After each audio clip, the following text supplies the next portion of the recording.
പിതാവിൻ്റെയും പുത്രൻ്റെയും പരിശുദ്ധരൂപിയുടെയും നാമത്തിൽ ആമേൻ. യേശുവെ നന്ദി, യേശുവെ സ്തുതി, യേശുവെ സ്തോത്രം. വീണ്ടും വചനവുമായി വരാൻ സാധിക്കുന്നതിന് കർത്താവിന് നന്ദി പറയുന്നു. കർത്താവിൻ്റെ കാരുണ്യത്തിന് നന്ദി പറയുന്നു. കർത്താവിൻ്റെ കരുതലിന് നന്ദി പറയുന്നു. ഈ ജീവിതത്തിന് നന്ദി പറയുന്നു. ഇന്നത്തെ വചനം മത്തായി 5-ാം അധ്യായം 13 മുതലുള്ള വാക്യങ്ങളാണ്. ഭൂമിയുടെ ഉപ്പും ലോകത്തിൻ്റെ പ്രകാശവും. നിങ്ങൾ ഭൂമിയുടെ ഉപ്പാണ്. ഉറകെട്ടു പോയാൽ ഉപ്പിന് എങ്ങനെ വീണ്ടും ഉറകൂട്ടും? പുറത്തേക്ക് വലിച്ചെറിഞ്ഞ് മനുഷ്യരാൽ ചവിട്ടപ്പെടാനല്ലാതെ മറ്റൊന്നിനും അത് കൊള്ളുകയില്ല. നിങ്ങൾ ലോകത്തിൻ്റെ പ്രകാശമാണ്. മലമുകളിൽ പണിതുയർത്തിയ പട്ടണത്തെ മറച്ചുവെക്കുക സാധ്യമല്ല. വിളക്ക് കൊളുത്തി ആരും പറയുടെ കീഴിൽ വയ്ക്കാറില്ല, പീഠത്തിന്മേലാണ് വയ്ക്കുക. അപ്പോൾ അത് ഭവനത്തിലുള്ള എല്ലാവർക്കും പ്രകാശം നൽകുന്നു. മനുഷ്യർ നിങ്ങളുടെ സത്പ്രവൃത്തികൾ കണ്ട് സ്വർഗസ്ഥനായ നിങ്ങളുടെ പിതാവിനെ മഹത്വപ്പെടുത്തേണ്ടതിന് നിങ്ങളുടെ വെളിച്ചം അവരുടെ മുമ്പിൽ പ്രകാശിക്കട്ടെ. മനുഷ്യർ നിങ്ങളുടെ സത്പ്രവൃത്തികൾ കണ്ട്, കേട്ടിട്ടല്ല, കണ്ടിട്ട് സ്വർഗസ്ഥനായ നിങ്ങളുടെ പിതാവിനെ മഹത്വപ്പെടുത്തേണ്ടതിന് നിങ്ങളുടെ വെളിച്ചം അവരുടെ മുമ്പിൽ പ്രകാശിക്കട്ടെ. ഈ വചനം വായിച്ചു കഴിഞ്ഞപ്പോൾ എനിക്ക് ആദ്യം തോന്നിയത്, എന്നിലുള്ളത് പ്രകാശമാണോ അതോ എന്നിലുള്ളത് അന്ധകാരമാണോ? എന്നിൽ അന്ധകാരമാണെങ്കിൽ ഞാൻ എങ്ങനെയാണ് ഈ ലോകത്തിന് പ്രകാശം നൽകാൻ പോകുന്നത്? അപ്പോൾ ഈ വചനം വളരെ വ്യക്തമായിട്ട് പറയുന്നു, നീ ക്രിസ്തു അനുയായി ആണെങ്കിൽ, നീ യഥാർത്ഥ ക്രിസ്തു അനുയായി ആണെങ്കിൽ, വായ തുറക്കാതെ നീ സുവിശേഷം പ്രസംഗിക്കണം. നിന്റെ ജീവിതം, നിന്റെ പ്രവൃത്തികൾ, നീ പറയാതെ പറയുന്ന കാര്യങ്ങൾ, ഇതെല്ലാം കേട്ട് മനുഷ്യർ ദൈവത്തെ സ്തുതിക്കണം.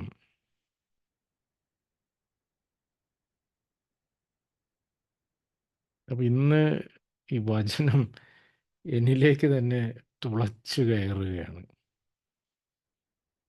ഞാൻ തന്നെ എന്നോട് ചോദിക്കുകയാണ്, എന്നിലുള്ളത് പ്രകാശമാണോ അതോ അന്ധകാരമാണോ? രണ്ടും കൂടി ഉണ്ടാവും.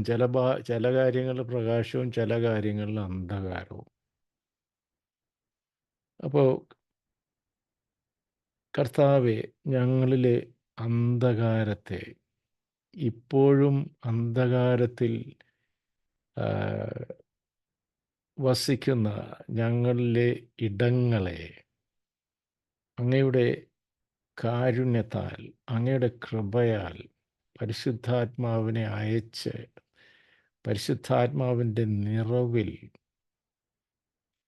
അങ്ങയുടെ പദ്ധതികൾ ഈ ഭൂമിയിൽ പ്രവർത്തിക്കാൻ, വർത്തിക്കാൻ ഞങ്ങൾക്ക് കൃപ നൽകണമേ. അപ്പോൾ ഇതിനോടൊക്കെ കൂട്ടിച്ചേർത്ത് വായിക്കേണ്ടതാണ്, ആദ്യം സ്വന്തം കണ്ണിലെ തടിക്കഷ്ണം എടുത്തു മാറ്റുക. അപ്പോൾ നിനക്ക് മറ്റുള്ളവരുടെ കണ്ണിലെ കരട് എടുത്തു മാറ്റുവാനുള്ള തെളിമ കിട്ടും, അല്ലെങ്കിൽ കാഴ്ച കിട്ടും. ഇവിടെ ക്രിസ്തു പറയുന്നു, നീ ലോകത്തിൻ്റെ വെളിച്ചമാവുക. നിന്നെ കണ്ട് നീ എൻ്റെ മകനും മകളുമൊക്കെയാണെന്ന് ബാക്കിയുള്ളവർക്ക് മനസ്സിലാകണം. പ്രവൃത്തികൾ വഴി നീ സുവിശേഷം ഈ ഭൂമിയിൽ പരത്തണം. ഇതിനുള്ള ഒരു കൃപയ്ക്കായി അയോഗ്യനായ ഞാൻ കർത്താവിന് മുമ്പിൽ സാഷ്ടാംഗം ഞാൻ വീഴുകയാണ്. അബപിതാവേ, ഞങ്ങളെ സ്പർശിച്ച് സുഖപ്പെടുത്തണമേ. ഞങ്ങളിലെ അന്ധകാരത്തെ വെളിച്ചമാക്കണമേ. അങ്ങയുടെ പദ്ധതികൾ ഈ ഭൂമിയിൽ പ്രാവർത്തികമാക്കാൻ, സ്വർഗരാജ്യത്തിന് ഉതകുന്ന കാര്യങ്ങൾ ഈ ഭൂമിയിൽ പ്രവർത്തിക്കാൻ ഞങ്ങൾക്ക് ശക്തി നൽകണമേ. ഞങ്ങൾക്ക് പ്രകാശം നൽകണമേ. ഞങ്ങൾക്ക് കാഴ്ച നൽകണമേ.